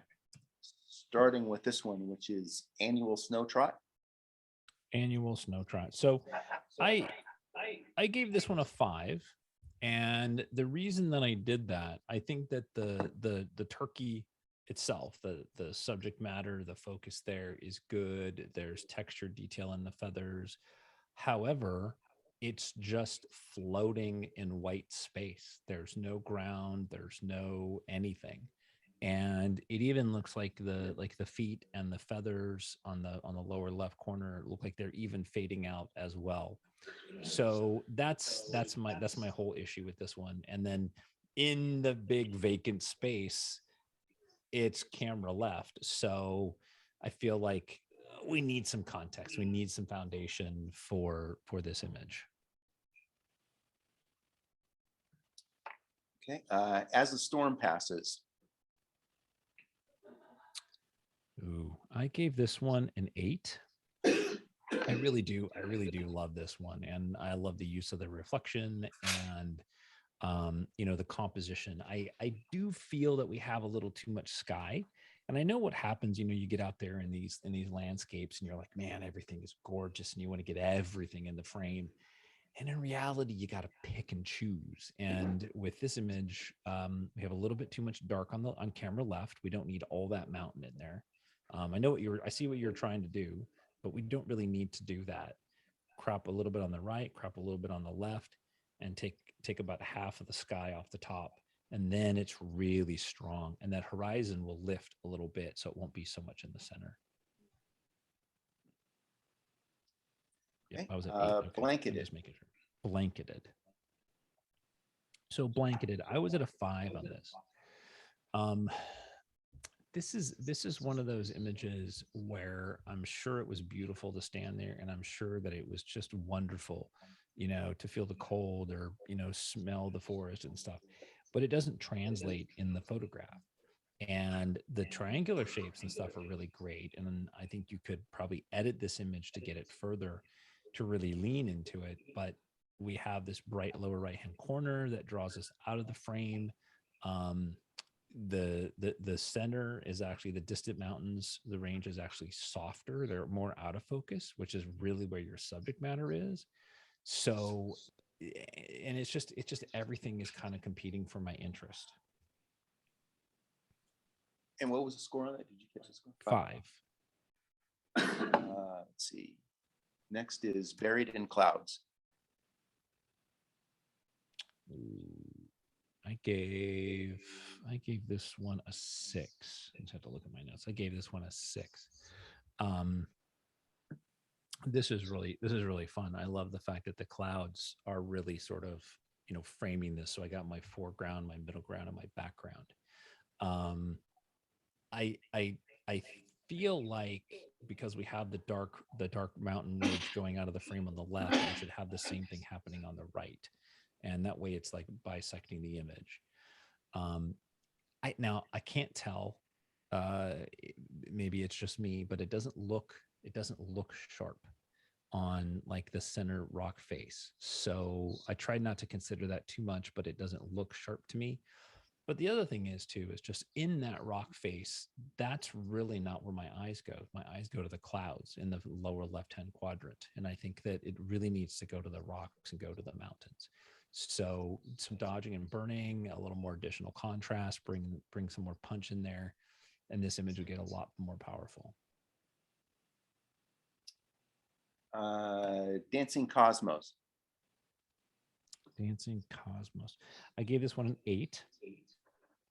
This is a really wonderful image, and I love it in black and white. So for some of my friends that are in here from TWIP, you guys also know how much I love black and white. So I'm like in heaven looking at all these images. This is just great. So this is really fun, and flowers by nature are beautiful. So to be able to present it in this way, in this simplistic fashion, I think is really nice. Where I didn't go higher is I felt that the depth of field could have been better on this one. So the whole center of that flower should have been a little bit sharper, not all the way to the edge of the petals. That's fine. And I appreciate what you've done with the crop, but I don't think that the additional space you have camera left is helping this image. I think that if anything, it's distracting. Now, I would probably crop it off and center the flower. If you want to keep the left, burn it down so it's darker, more like camera right, so we're not attracted to that area. Our eyes aren't drawn there. If you want to keep this off center, that's great. Do that. Just burn down the left side. Okay. Elephant with Trunk. Elephant with trunk. I am at a 7 on this. And it took me a second to find the elephant, which is kind of funny.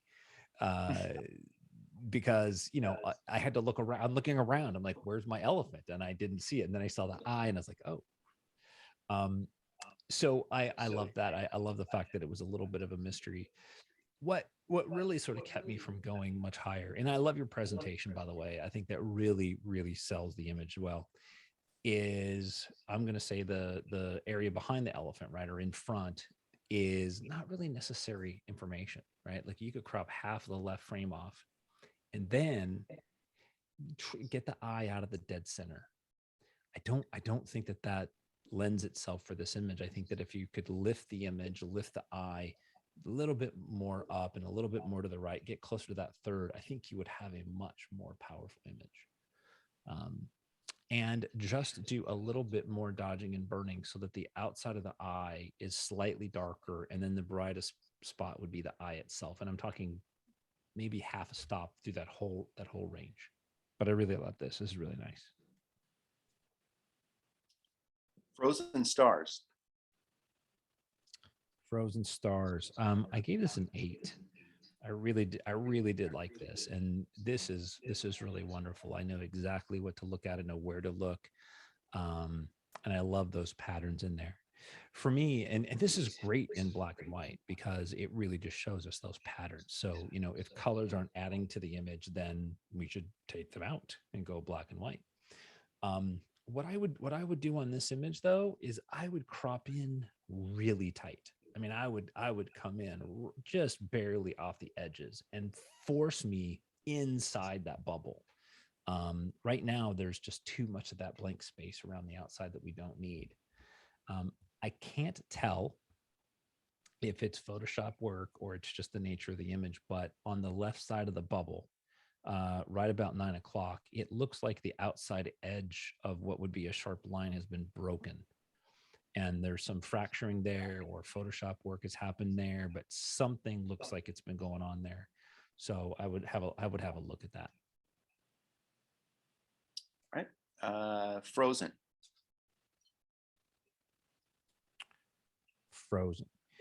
Frozen. I was at a 6 on this. I love the patterns that we have here in this whole abstract nature. This is, again, and I think I've already said this, so I don't want to harp on it, but this is one of those images where, like, where's my subject and what is my subject? I don't really know, and that's okay. I don't always have to know, but in that case, my eyes need to go somewhere. Something in here needs to draw me in, and everything in here really has the same authority. So whether it's through dodging and burning, or it's through focus or something, I'm looking. And so that really was kind of what kept me from going any higher. Haunted Horseshoe Falls. Let me look. I wanted to, this one I saw, I wanted to look at it again. So I'm at a 7 on this. Now, the haunted part, I don't get it. Maybe it's being clever because it's wispy at the bottom, or maybe that's actually what it's called. But I don't get it. I don't know what that is. So to me, that part of the title doesn't work. So I was looking for something that led me to think about that. As far as an overall image goes, I mean, this I know right where to look. I'm looking right at your waterfall. I think that's great. The highlights are drawing me in. And unless that mountain in the background is really important to you, I would probably crop it out, because the waterfall is the hero. And I think you did a wonderful job with that waterfall. I don't think that distant peak necessarily plays well for this image. I think there's just too many things going on in the frame. Okay. Hidden Falls. Hidden Falls. I'm also at a 7 on this one. And I mean, I really love the falls. I really love what you have going on in the fall. You there, Troy? Yep. Can you hear me? Sorry about that. We had a little bit of a glitch, so we'll start now. Okay. Did you get my score, or do we do it all over? No. Sorry. Okay, I'll start over. So I gave this one a 7. And the title is appropriate because the falls themselves in this frame are hidden. I don't think that's what you meant by it, though. I know that you love the reflection and probably the surrounding area, but really this image is all about those falls. And I would just push all the way in and really just focus on those falls. If you get a chance to shoot here again, get as close to the water, the surface of the water as you can, and get some of that foreground reflection and then tight on the falls. But definitely crop in the falls. They're just too far away. They're too small in the frame. King of the Hill. That's a fun title. That's really good. I'm at a 7 on this one as well, and you may have noticed the last few have been 7s, and for 7s for me is like they're definitely above average. They're really strong images, but they have some things in there that I'm struggling with. So I love the composition of this. I love the treatment, but the thing that I'm really kind of struggling with is one, the tonality of the whole image is exactly the same, which I'm not a huge fan of. I think that we need to use our light and our creativity to draw our eyes through the image. So I think that, darken the right side of the image, darken the bottom, draw my eye into the face here. Also, whatever treatment that you applied to this, and maybe this is intentional, but every single shadow has a white halo around it. And it just feels like it's just been over processed. I just see over processed. That may have been what you were going for, more of a pencil drawing kind of look, but maybe lean into the shadows a little bit more and draw my eye to the face with some dodging and burning. Okay. Last Light. Last Light.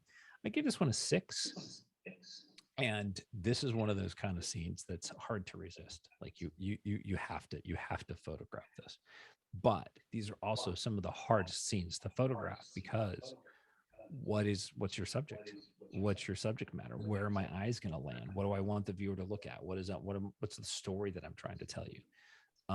For me, the riverbed and the edge of the river, everything on the right hand side of the frame is not where the magic is. Everything for me is that whole left hand side above the bank, where you've got the backlit grass and the sun, and that's just too small of the frame. So I'd crop everything out, and I would use the sun and the grass. Hopefully you got some more frame to the left. Lazy Days.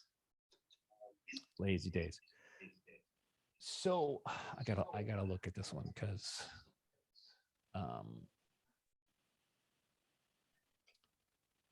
so I am at a 9 on this one, and a strong 9. There's the simplicity and the shape of this road or this rail or whatever this is. I think that it's really beautiful, and I love the fact that this was done with a long exposure to streak the clouds, to move the water. If that hadn't been done, then everything would have competed with this shape and with this form. The place to where I'm struggling is going like to a 10, because I'm close, is that I think we can go a little tighter on the left, because go ahead and use all that frame. There's nothing to the left that we need, and take off probably 3/4 of the bottom. I mean, we really don't need any of that water down there. Okay. That's not really helping us. There's no story there. And then, because the white of the bottom is so bright, I would burn it down a tad to give me a little bit more of a foundation, because right now it just feels like it's floating in space, which is okay. Maybe just with the crop itself, it'll be okay. So, and then just watch the highlights on the sides of those pillars. I don't know if they're blown out, but to me, they're looking like they're getting really, really close.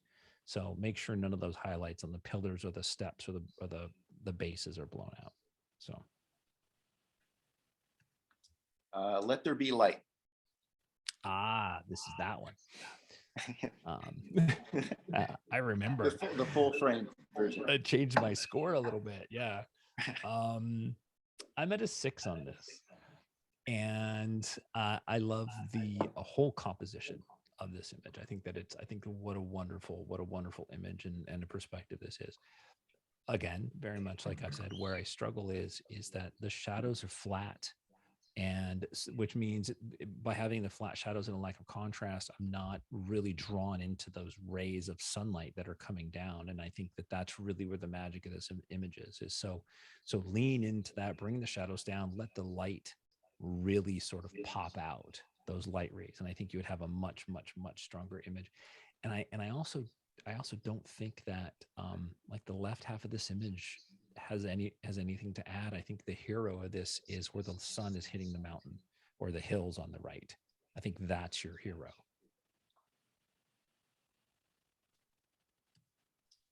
Lonesome. Lonesome. I gave Lonesome a 6. I like Lonesome. I think that he's great. It doesn't look black and white. It looks like it's monochrome, like there's some toning in there, which I'm totally okay with. I think that's clever. But again, this is one of those images where it's a great image, it's a great capture, it's a fun shot. But in order for it in like a competition, it's like, what else is happening? What else? Where's the context? The whole upper half of the image has no detail at all. And I know that you're probably thinking, well, I was shooting in the snow and snow doesn't have detail. Snow has detail. Even if it's fog and distance, like there's detail there we want to bring into the image. So I'm kind of struggling with that super white in the background a little bit. And also, you don't need the extra space on the right. He's not running anywhere. He's not moving. We don't need that there. It's perfectly fine to balance him. I would actually add space to the left as opposed to making it tighter on the right. So, but it's a great image. It's a great capture. So good job there. Majestic Mountains. Majestic Mountains. I am at an 8 on Majestic Mountains, and the reason for the pause was I needed to see if the edge of the mountains at the top were sharp, and I wanted to see if there were any artifacts in there. I'm always looking for over processing, so that's just part of my brain. I love the shot. It's a really simple, majestic mountain peaks, and I'm very jealous that you guys have these anywhere near you. I have to drive for days to get near this stuff. So I love this. It seems to me that some of the highlights in the snow might be overexposing, even on zoom, because I can see some of the rocks. It looks like it's blowing out around the rocks. So really watch that. Also, I don't think we need the lower quarter or the lower 30% of this image. I just don't think that it's really adding. I think this is all about the peak. So you only need a little bit of the trees at the bottom just to make a base. Other than that, you don't really need the lower portion. So really nice image. All right. Morning crept into the valley. So this one I gave it a 6, and I love this location. I'm pretty sure I know where it's at, but I mean, I love the rocks, and I love that horizontal skyline in that pano. The reason that I couldn't really go higher is there's no contrast. It's so flat, and there's no hero. There's no real subject. I mean, in reality, the subject is that center rock, that center tower, and the fog or the clouds or whatever that are coming in around it. So I say, lean into that space, crop in tighter, and play with the contrast.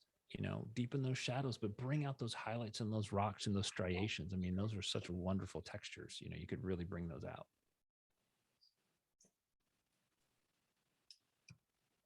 Nubble Light. Nubble Light. I gave Nubble Light a 7. Just because I got to say nubble. I have no idea. I've never seen that word before. I like that word now. It's one of my new favorite words. First of all, this is such a cool shot. I appreciate the fact that you put it on a tripod. Probably you did long exposure. You got that water smoothed out. But where I see in this one is I see 2 photos. You've got the rocks, and then you've got the lighthouse. You've got Nubble up there, right? And we've got all this negative space to the right that really isn't adding to this image. So really for me, I mean, I almost like the rocks better by themselves than I do with the lighthouse. the lighthouse, the light isn't hitting it in any sort of fashion. There's no side light. There's nothing like that. It's just, it's kind of muted up there. So if you want to keep the foreground, take out half that foreground and crop off part of the right to the shoreline. So you have some nice land there, but then that draws me into the lighthouse. Retired. Retired. I feel like this today. This is great. This is really wonderful. So on this one, I gave this one a 7. And these are always fun to shoot. Like you could spend days photographing around these things. So I love the treatment. I like the contrasty black and white. I love the title. I like where you went with this. The thing that I struggle with images like this is I have to ask myself, if somebody else were to stand there, would they shoot it the same way that you shot it? And it feels to me like this was shot standing in front of the truck, as opposed to picking a lower angle, picking a different perspective, getting some more foreground in there, right? It feels like just a straight on shot. And with that said, the lighting isn't as sophisticated. We don't have as much contrast that we could be getting, and you have to push the processing to get it there. So, I mean, I love the shot. I think it's a really fun shot, but I would say that, maybe burn down the foliage in the background, look at toning the truck a little bit, like burning down like the roof and the fenders, draw me into the face a little bit more. Like imagine this is a person. Okay. Still life on Colfax. It's funny when that came up, for some reason, my brain thought it was color, because I can see the neon light and everything. So I just sort of filled in the color. I really like this image a lot. I gave this image an 8. And I think this is great. The reason that I didn't go higher than an 8 was there are some distracting elements in here that I wish were toned down or worked with, right? One are the lights across the top of the building. Now, I realize you probably wanted to keep the name of the sign in there. But I would almost get rid of the sign for the sake of getting rid of those lights in the top left, because I think they're so distracting. And also on the foreground in front of the bike, I would burn that in a little bit to sort of create like a spotlight is lighting the bike more, right? And then watch your light over the door. So the motorcycle would be the hero, the door would be secondary. So I'd see the bike first, and then I want to walk into the bar, right? And then those distracting lights and stuff that we have around the top, I would try to crop that out if you can. The King. The King. I gave the King a 7. I like the King. I like the look on his face. I think that he looks like he's been out in the wilderness a long time. And but what a beautiful image. I like the fact that it's sharp from the front of his nose back to his eyes. One of the things that kept me from going higher on this one is I feel like the eyes are flat, like the contrast in the eyes are flat, which makes me think like maybe there was some work that was done to them. So I'm not really so strong on the eyes. And also the fur, the mane in the top right hand quadrant is really bright, and it takes me away from the face.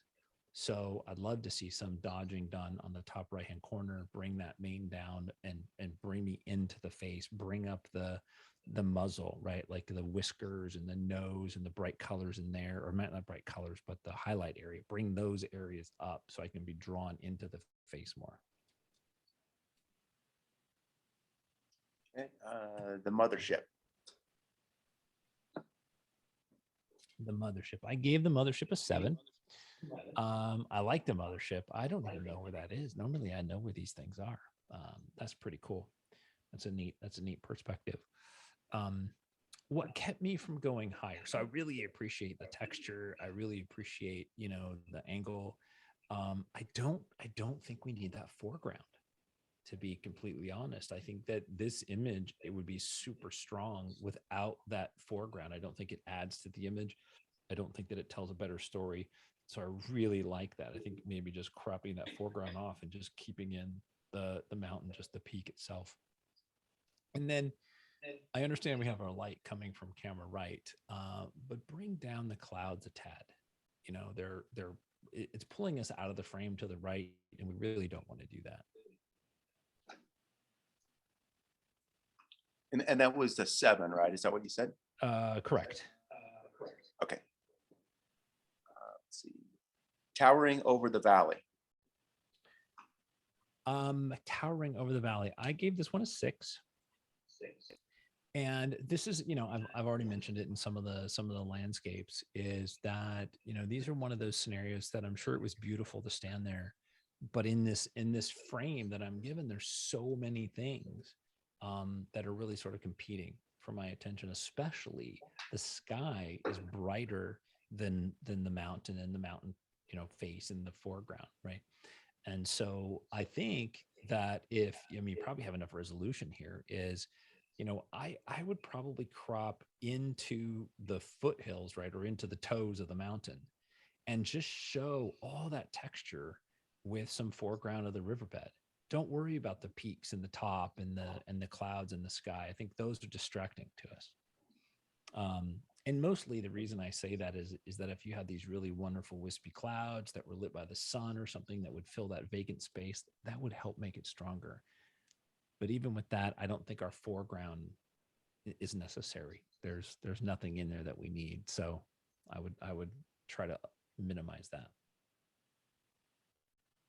All right. And then the last one of the evening here is widely desired.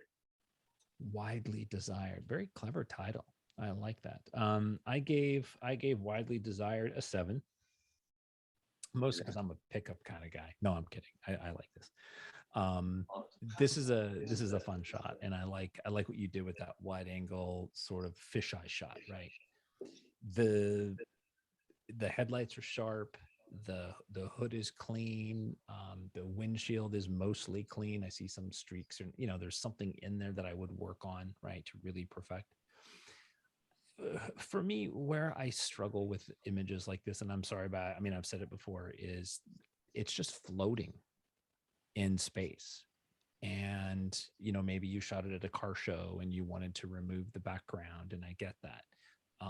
But it doesn't have any context to live in, and I think it needs context as opposed to just floating there. Also, the outer edges of the hood, right, are brighter than the center of the hood.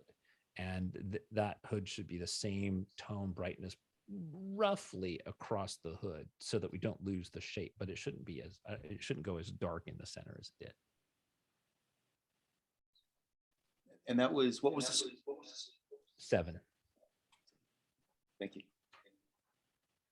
Are we good on that? Okay, good. We're good on that. All right, hold on. Let me.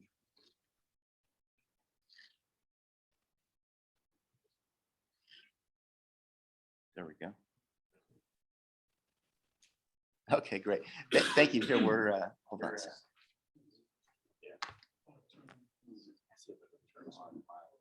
Pardon me? Yeah, go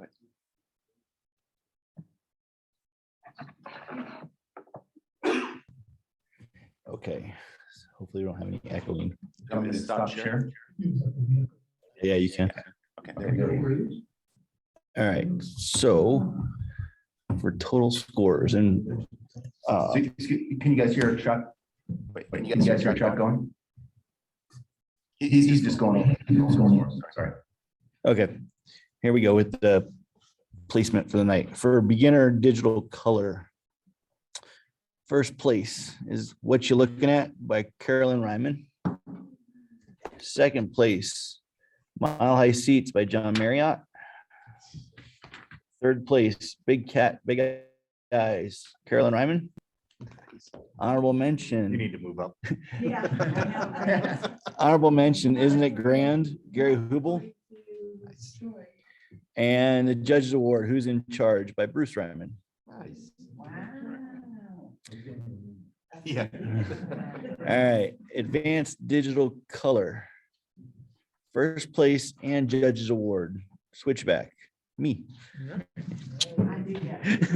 Second place, Hummingbird, Kathy Sneed. Third place, it's a long list, sorry. Third place, Winter Flower Thought Bubble, Carino. And honorable mention, Windblown Sphinx by John Baumgartner. Beginner Intermediate Digital Mono. You're gonna get a kick out of this one. First place and Judges Award, Seeking Shade on the Serengeti, Bruce Ryman. Second place, never guess what I heard, Bruce Ryman. You need to move up. too. Yeah, you need that right there moved you up. You only one in the category, you won it all, so you got to move up. Advanced Digital Mono, first place, As the Storm Passes, Corey Baumgartner. Second place, the King, John Baumgartner. They got to move up as a collective. Third place and the Judges Award goes to Lazy Days by Dave Purcell. And honorable mention, Still Life on Colfax by Stephen Holst. There you have it. All right, great. Hey, thanks so much again, Troy. A lot of very good comments. We all know what some of the things that we have to work on, some of the cropping and tightening and dodging and burning and all that. That was real helpful in that. So again, thank you for your time and really thoughtful comments in that on the judging. And I also really want to thank everybody on the call tonight and then here in the room for, once again, a lot of really good images in that. These competitions are something that I know I always learn a lot from, just from the commentary on my images as well as the comments on, that Troy and others provide on some of the other images in that. So again, really appreciate it. And big congratulations to all the winners in that. Those were some really phenomenal images once again tonight.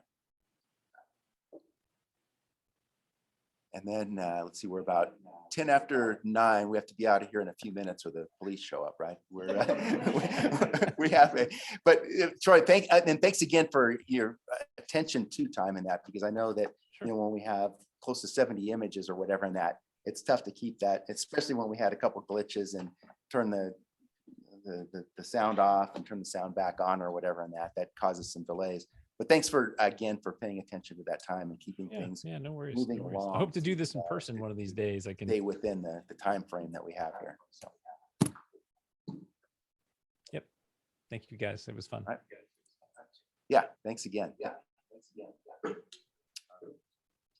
And with that, we'll go ahead and call it an evening. Like I say, we have about 10 minutes or so, something like that, to clean up here. And the police show up at a certain time. We were supposed to have the room till 9 o'clock our time, and every once in a while they'll come if we're push it too far past that. So, Oh, funny. All right. Well, good night, everybody. all right. Good night. Thanks again. Thank you, everybody.